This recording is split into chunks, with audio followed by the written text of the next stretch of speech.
unnecessary and undisciplined loss of temper by Gatting, which may yet lead to his punishment.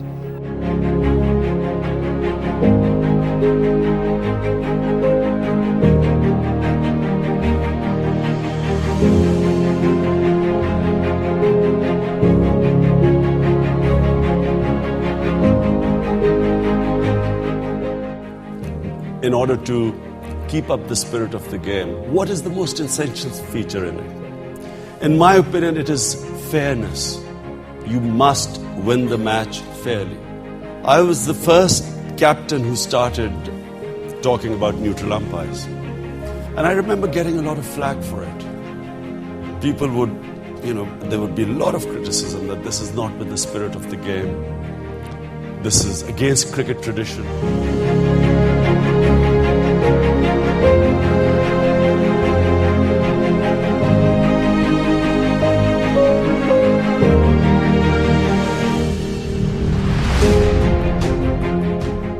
But I always thought that a match must be won fairly and squarely.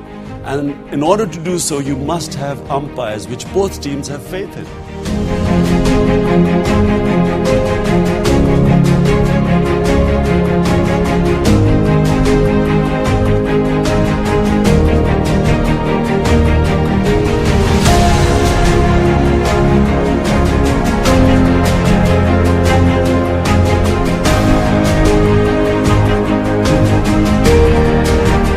But this was a long struggle because it wasn't easy. There was a great amount of resistance to neutral umpires.